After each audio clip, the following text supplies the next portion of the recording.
The physical phase of personal magnetism depends upon two coordinated manifestations of nerve force, as follows.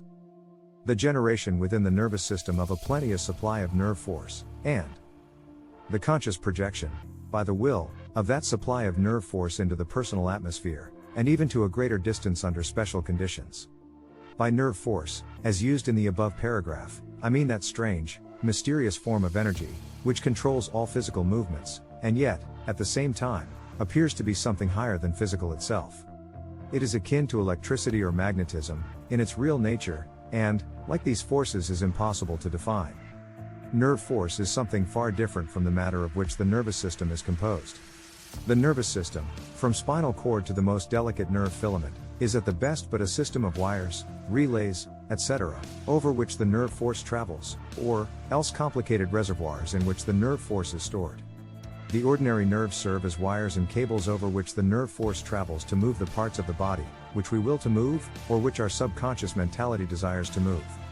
Certain parts of the brain are great reservoirs of nerve force, as are also the great groups of nerve matter called the plexus, prominent among which are the solar plexus, and the sacral plexus. The ordinary textbooks of physiology pass over the question of the real nature of nerve force, for their writers do not possess the secret.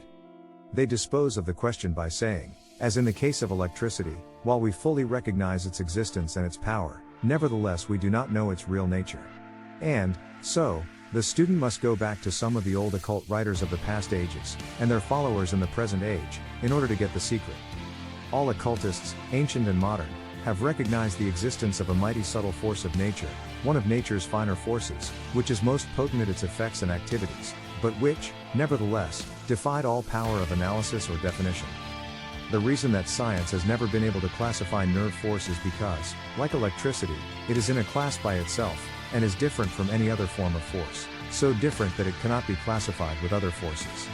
Science, in some cases, has endeavored to treat it as a secretion of the nervous matter, but that is a folly akin to that of the materialistic philosopher who tried to define mind as a secretion of the brain, just as the bile is a secretion of the liver, the gall a secretion of the gallbladder, etc. Such attempts at definition cause only a smile on the face of the wise.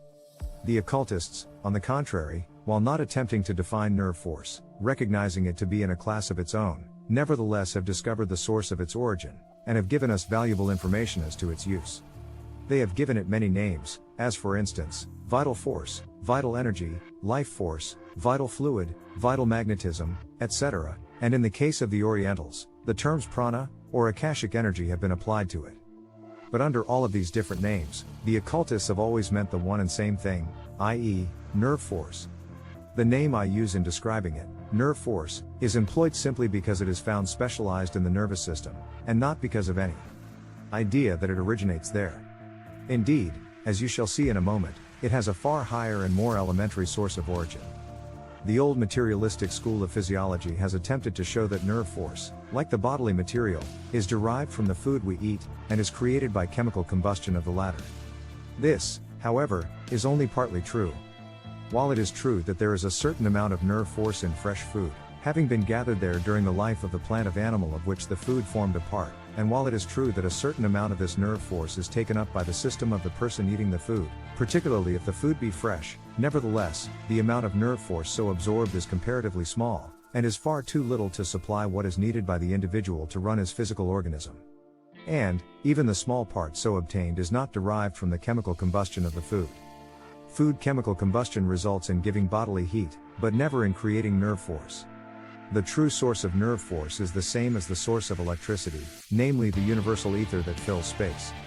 Like electricity, also, this force is available to human once only when it is associated with. The atmosphere is charged with nerve force, which is taken up and absorbed by the nervous system, and stored away in its great reservoirs, from whence, in turn, it flows over the nerves when required, by the physical or mental needs of the individual. But, you naturally ask, how does the body absorb the universal nerve force? Through what channel does it enter the system?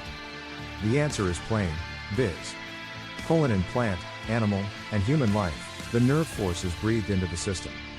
In other words, the process of breathing, in its higher and lower forms, is not alone that of extracting oxygen or other elements from the air, but also that of extracting the universal nerve force at the same time. When this is understood, it will be more easily understood why the living thing perishes so soon if the process of breathing be interfered with. The understanding of this secretive nature throws a much-needed light upon the important part played by breathing in the life of all creatures.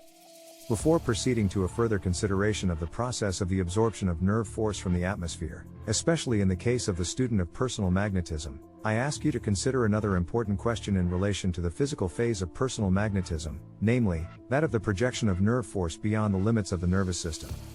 You will are